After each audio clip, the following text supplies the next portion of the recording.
these are parts of Schwann cells that are laying down the myelin about a millimeter at a time. Yes? So the Schwann cells are the jelly inside the myelin, and the myelin is the roll of the jelly. The cake. The Right. cake. Yeah. Okay. You gotta get your bakery terms just right there. It's a very important thing. So you have the jelly, and then you can think of it as a cell membrane that extrudes the myelin as the cake. So I say the best presentation, super magnified look at myelin. The dark lines are the jelly. That's actually the cell membrane of a Schwann cell. And then the light areas would be the cake, the actual fatty tissue that's made by the cell membrane. And then it goes round and round the axon, putting down these layers, like the growth rings in a tree, 18, 20 layers thick. But these are, 4 or 5 nanometers across, very, very thin, to then ultimately wind up as a block of myelin. Keeping in mind that myelin incorporates the cell that makes it. But in low mag, you're just looking for a light edge right inside the dark ring. And that would correspond to a Schwann cell. And then know or be aware that only about half are myelinated in the peripheral nerve. A lot of them are actually in the endoneurium. But you see, you can't tell the difference. But this is identical to this. So you only really see the ones that are encircled by the myelin. But it gives this wrong impression that they're all myelinated. Definitely not the case. In my lecture, we'll talk about the type C's, all the unmyelinated fibers. The other thing is, if it doesn't have myelin, the rings, it always still has Schwann cells. It's just that some make myelin and others don't. But axons can't work properly without their surrounding Schwann cells. They're functionally interrelated. They all have Schwann cell covering. Roll. And then it's good to see a teased out specimen where you get one of those nerve fibers longitudinally. So the dark shadow you see in there is the axon, the nerve fiber, and this outer area, the myelin. And that you see certain areas where it stops. So you have one Schwann cell doing this millimeter, and then the next one, the next millimeter. So about 1 millimeter areas for each Schwann cell. Important in neurophysio to see this gap between the two. So there's a node. Talk about impulse conduction. The nodes get very important. We speed up conduction velocity 50 to 200 times just by having these gaps. So it's not just merely a matter of 2 Schwann cells interfacing where their myelin is separated, but it also has a great deal to do with velocity of impulses. In some areas it's good to have an impulse that goes 250 miles an hour. That's because it skips from node to node. Where in other areas it goes about 1 mile per hour. Those areas you don't have nodes. They're unmyelinated. You'll hear hopefully about this difference in conduction velocity for lecture. And then the endoneurium outside the nerve fiber. If this gets damaged and breaks down, the endoneurial covering becomes important to guide it back to its growth. So it regrows, it depends on the tube to conduct it back to its site of termination. You hear more about endoneurium when it comes to tissue repair for the nerve. Get those fibers growing back to where they were originally connected. And then this was our MS slide. White matter on the inside of the cerebrum should never look like this. It looks like gray matter. A demyelinating disorder, multiple sclerosis, progressive paralysis, ultimately to death. All right. Now you got your pre-lab exam slides.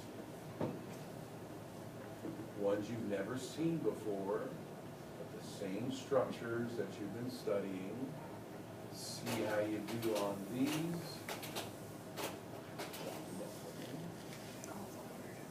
Different brain specimen, a real old one. Sort of looks like clay when they get preserved in a specimen jar for a few years.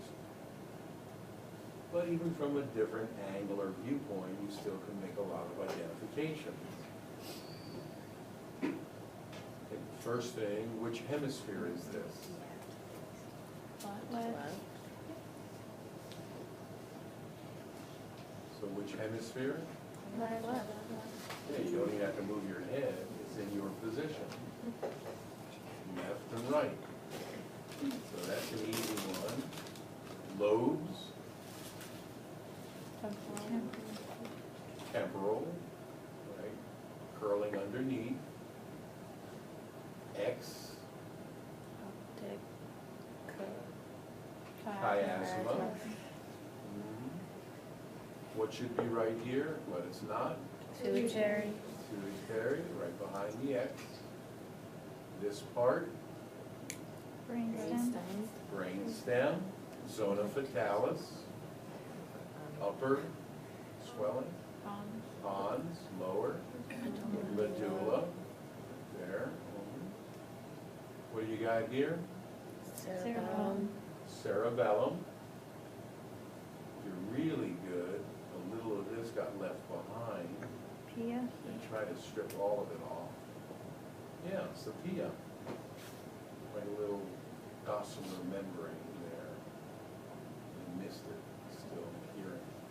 There are remains of some pia. Really good that you could make that identification. And then you got your convolutions. Gyri. These gyri and the middle gap. Sulcus. Sulcus. All have names and numbers. Drive me crazy trying to remember all those numbers and names for the gyri and the sulcus. I don't think we're gonna go there. Good for you. What's this structure? Ovary. So next week, we're just thinking female repro and neurohisto. It becomes pretty easy to separate what you're looking at. Now you just have to say, which stage is this? Because it's obviously ovary. Which is this? Which stage? Secondary. See the size of the antrum? Yeah, it's graphium, tertiary. When you get a C-shape or a horseshoe-shaped antrum, that's graphium. Okay? And then you can identify these cells. Granulosa, granular cells. Specifically the ones underneath the egg cell. Cumuloso-operous, the CO. The ones over the top, corona radiata, like Sertoli. I describe a clear zone, not looking so clear on this specimen. It's the clear area. Zona pellucida, clear zone. And then you got your egg cell, little nuclear region right there. And then last, you can go out where it flattens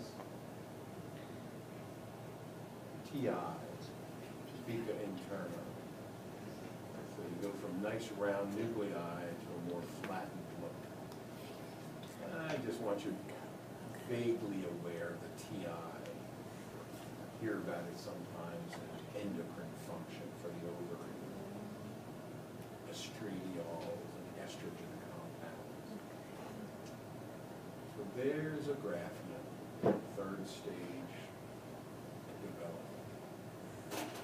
Try another one. What's this structure? Broken tube.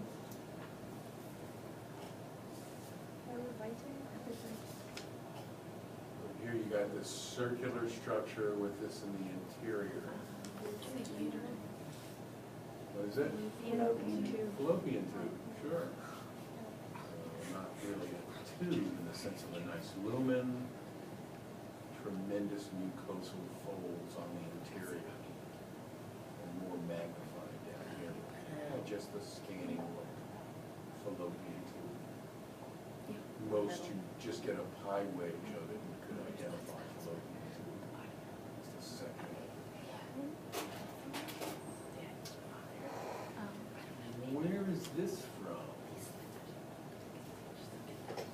Completely different stain, but just look at the structure, the texture. Cerebellum. So it should just pop right out at you. Cerebellum. Little gyri all compressed together. Little sulci, white area. Just the texture. Cerebellum. Now you can tell me what this is. If you know where you are, this should be easy. Pia. It's pia, sure. You're in a sulcus with a little wispy tissue, remains of the meninges, pia, or even out here. Little delicate fibers of the pia. But even down in the sulcus, you've got pia. What would you call this? Being the exact opposite of what you would expect. White matter. This is white matter, or arbor vitae. Special stain turns it black. It really stands out. I like it because you can really see it going inside the gyri. There's the white matter. What is white is actually a space, a sulcus. Careful, in the heat of battle, don't be misled. That's a space, not tissue. And if your vision's really good this morning, you see those little dots, right, on the interface inside there? The dots? I would never ask you as far as much more magnified. Those are Purkinjes. They're so big, you can almost see them with the unaided eye. Just hold the specimen up to the light. You see those gigantic Purkinjes right between the molecular and the granular. And this specimen won't look so granular because it's not the right stain. I would say, just look along the edge and see those dots. It's like a vision test. See if your prescription's working. Wow. What would you call this layer from here to here? If you know the layer, you know where it's from. Uterine.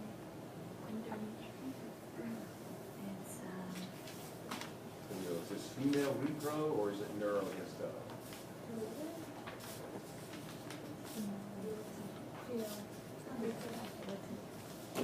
So you got a real dense layer here, and then it changes to here. Stratum.